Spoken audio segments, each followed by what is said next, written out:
You can just talk about serendipity and go ahead. Okay, yes. Okay, so the serendipity of almost exactly a year ago, I joined this program where we were going to create, I was going to create a set of workshops in which kids and students of all ages could learn different craft skills, because when I was young I didn't learn gardening, I didn't learn sewing, I didn't learn any of those things that I feel like are really important to take with you, hands-on skills, crafts, and I was going to create workshops for that. Well, it never happened because I moved to Fairfield and it just didn't happen. And here, like, we're literally getting to do exactly that, like build these workshops, and there's teachers that I'm meeting every single day now that are like, yeah, I would love to share my skill, my wisdom on a craft.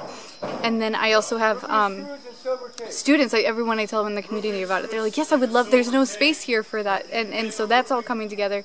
When I was in China, I noticed that the artistic culture was non-existent, because they're so focused on the schoolwork to get a good job, to take care of their families. And if they had the opportunity to have the space to really express who they are and not what they're supposed to be doing, like artist versus robot, you know, that's where the whole dream came from. And all of that is aligning here, as well as just the environment. You've got palm trees everywhere, you've got the beautiful jungle, if you get to like pan around, it's just, everything is exactly what I wanted it to be. I mean, there's so much more, but it's just all life now. And like the community of people, love, like all love, I have so much love to give all the time, and everyone here is receptive of it, and there's support, and everything is possible, and people believe that anything is possible, and they're living that. And those are the dreams that I have, is to like really let people know anything is possible. You just have to believe it and have the support. Surround yourself, take responsibility for everything that you're doing, and then it all just unfolds for you. And that's how life works. Any closing things? Finishing comment, yeah.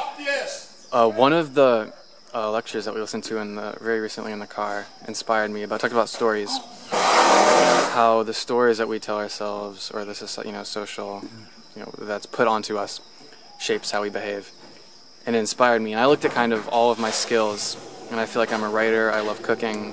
I love storytelling, actually. A lot of the video games I've played, I love the stories. And so it's inspired me to continue this thought. One of my best friends loves telling stories and loves video games. And so I almost want to open like a restaurant with medicinal quality, little potions, you know, little like video game style potions, medicinal food, and then the venue would be like Friday Night Stories. And this is another way to inspire basically the social change that I'm looking for. It's a way to take all of this knowledge and teach, because I feel like I'm an educator, so I can teach in a way that people will receive it and be inspired rather than just a lecture.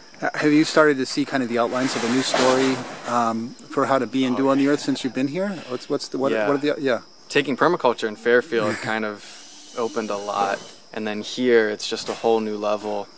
I spent a summer in Verocco, just before coming here, also showing me how the community can be so strong and how people can work together and really have that camaraderie and placemaking, taking responsibility for who they are and what they're doing in their environment.